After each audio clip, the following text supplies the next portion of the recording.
Salam, Bapa, Mama, Saudara, umat Tuhan. Sukacitaku melimpah saat ini karena dapat menjumpaimu sekalian dalam waktu yang indah ini, dalam acara santapan rohani Hosana. Kali ini bersama saya Penatua Orpa Lau Laukoli akan mengajak kita semua untuk merenungkan sabda Allah yang saya pilih dari Lukas 17 ayat 11 sampai ayatnya yang ke-19. Sebelumnya, marilah kita memohon tuntunan Roh Kudus melalui doa. Kita berdoa. Bapa kami yang di sorga, Bapa yang kami muliakan dalam anak-Mu Tuhan kami Yesus Kristus, terima kasih untuk kesempatan indah Allah masih beri bagi kehidupan kami. Dan saat ini Bapa, kami siap untuk membaca, merenungkan akan kebenaran firman-Mu. Dengan harapan firman-Mu akan memberikan kekuatan bagi kami untuk dapat menjalani hari-hari hidup kami. Terima kasih banyak Bapa di surga, kuatkan iman kami, sehingga firman-Mu tidak berlalu dengan sia-sia, tetapi dapat kami pakai dalam kehidupan kami hari lepas hari. Berfirmanlah bagi kami ya Bapa, karena kami telah siap untuk membaca dan merenungkannya. Di dalam nama Yesus Tuhan, firman yang hidup itu, kami datang, kami berdoa. Amin.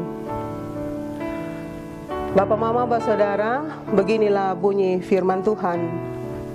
Lukas pasalnya yang ke-17 ayat 11 sampai 19, di bawah perikop ke-10 orang kusta.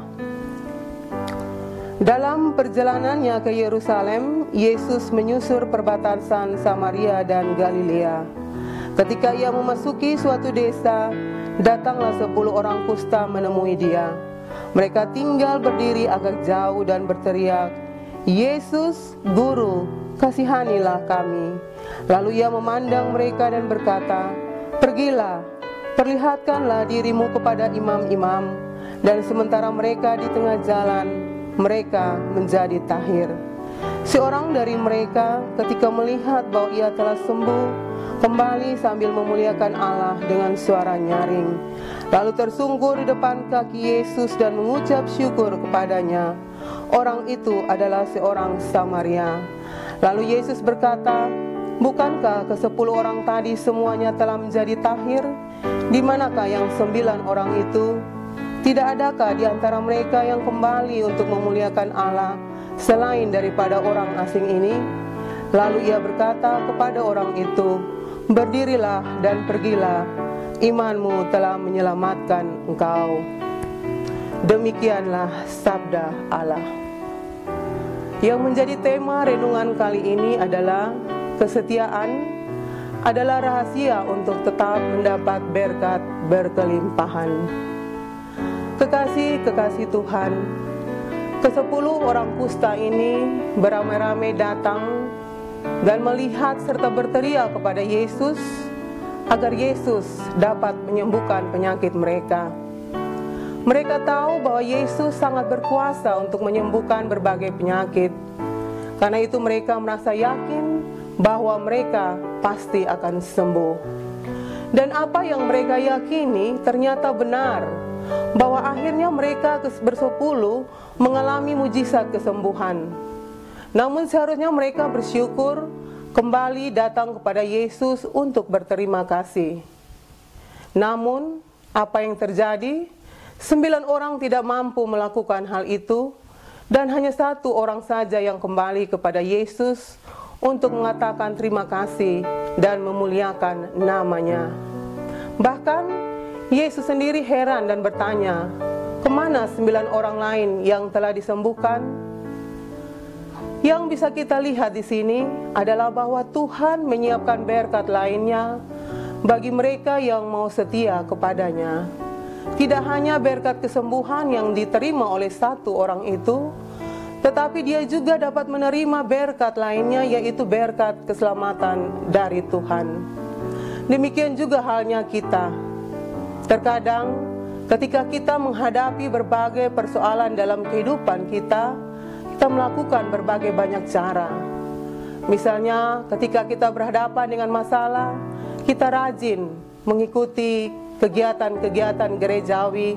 Kita mampu untuk melakukan hal-hal yang bisa membuat kita percaya bahwa pasti dengan hal tersebut kita akan mendapatkan jawaban atas masalah kita. Tuhan tidak pernah berhutang kepada setiap kita yang mau datang kepadanya untuk berseru dan memohon kepadanya. Tuhan pasti akan menjawab setiap doa-doa kita. Nah, yang menjadi masalahnya, terkadang justru kita yang lupa untuk memuliakan Tuhan ketika kita telah lepas dari masalah-masalah yang kita hadapi. Apa yang kita buat? Kita mulai mengurangi kegiatan-kegiatan gereja yang tadinya kita rajin ikuti. Kita mulai malas berdoa dan sebagainya, dengan berbagai alasan untuk menghindari kegiatan-kegiatan gerejawi tersebut. Saudara terkasih, inilah yang tidak Tuhan inginkan. Melainkan Tuhan ingin agar kita tetap setia dan dekat kepadanya. Meskipun kita telah lepas dari masalah, Tuhan ingin kita semakin akrab dengannya. Tuhan rindu agar kita tetap memuji dan memuliakan namanya saat kita sudah menerima jawaban atas doa-doa kita. Karena itu, jangan pernah lepaskan kasih karunia Tuhan. Setelah kita mendapatkan jawaban, jangan kita lupa betapa baiknya Tuhan, karena telah menyembuhkan, memulihkan, memberi kekuatan, memberi pekerjaan, memberi kesuksesan dalam karir, memberi jalan keluar atas bisnis kita, dan sebagainya. Mari kekasih-kekasih Tuhan, kita senantiasa menjaga hubungan kita dengan Tuhan dalam setiap kesempatan. Jangan lepaskan kesetiaan kita kepada Tuhan, dan terimalah berkat keselamatan yang Tuhan sediakan bagi kita. Haleluya, amin. Bapak, Mama, bersaudara, mari kita nyatakan komitmen kita sebagai respon atas firman ini dengan berdoa. Kembali kami ada di hadapan hadirat-Mu yang kudus. Kami bersyukur kepadamu atas firman Tuhan pada saat ini. Firman-Mu mengajarkan kepada kami untuk bagaimana kami tahu berterima kasih kepadamu, untuk bagaimana kami datang kepadamu dalam setiap doa dan harapan kami ketika jawaban-jawaban doa telah kami terima kepadamu. Ampuni kami jika kami belum mampu melakukan semuanya itu. Tapi kami percaya dengan firman-Mu saat ini memberikan kekuatan bagi kami. Dengan pertolongan Roh-Mu yang kudus, kami akan mampu melakukan itu di dalam kehidupan kami hari lepas hari. Terima kasih banyak Bapa di surga. Terima kasih Yesus. Di dalam nama-Mu Tuhan kami Yesus Kristus, kami datang, kami berdoa. Amin. Demikianlah Bapa, Mama, bersaudaraku, refleksi singkat bagi kita saat ini. Kiranya refleksi ini dapat membantu kita untuk hidup lebih baik dan semakin akrab dengan Tuhan. Sampai bertemu kembali di lain waktu. Tuhan Allah menyertai kita semua. Shalom.